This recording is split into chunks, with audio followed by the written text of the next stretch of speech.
बुलेटिनची सुरुवात करूया। सुरुवातीलाच बातमी आहे काँग्रेसनं दिलेल्या एकला चलो रेच्या नाऱ्याची।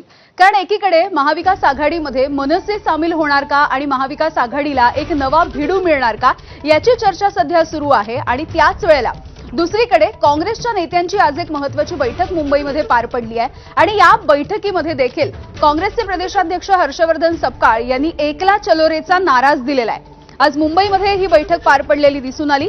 काँग्रेसचे प्रदेशाध्यक्ष हर्षवर्धन सपकाळ यांनी काही दिवसांपूर्वी स्पष्ट संकेत देत मनसेसोबत काँग्रेसची विचारसरणी जुळत नसल्याची भूमिका देखील जाहीर केलेली होती।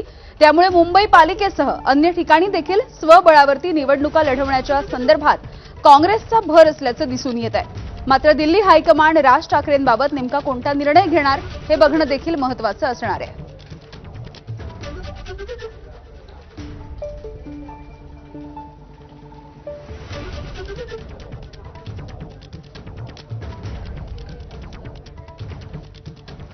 तर आजच्या बैठकीच्या नंतर काँग्रेसनं नेमकी कोणती भूमिका व्यक्त केली आहे, काँग्रेसच्या नेत्यांनी नेमकं काय म्हटलंय आपण बघूयात।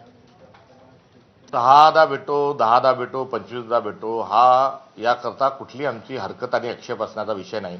हा प्रश्न आपण पहिल्यांदा विचारला त्या दिवशी आम्ही सांगितलं की आम्ही भारत जोडेवाले आहोत, भारत तोडोवाले नाही। आणि दोन लोक एकत्र येऊन भेटत असतील बोलत असतील तर यामध्ये काही आम्हाला कोणती टिप्पणी करण्याची आवश्यकता नाही। इंडिया अलायन्सचे जे घटक आहेत त्या इंडिया अलायन्सच्या घटकांना सोबत घेऊन आम्ही पुढची रणनीती आमची जी आहे ती ठरेल। इंडिया अलायन्समध्ये कोणाला यायचं आणि कोणाला घ्यायचं हा एकंदरीत देश पातळीवरचा हा निर्णय आहे। त्यामुळे देश म्हणजे काही दिल्ली पातळीत नाही, सगळे मित्र पक्ष आहे हे सर्व मिळून त्यांनी नवा भिडू जो आहे यंदा घ्यायचं की काय या संदर्भामध्ये ते भूमिका ठरवतील। सगळ्यांचं आता मानसिकता असं झालं की ही निवडणुका जे आहे ते कार्यकर्त्यांची निवड करणं असतं आणि जे कार्यकर्त्याची भावना ते आपल्या नेत्यांसमोर ठेवतातच।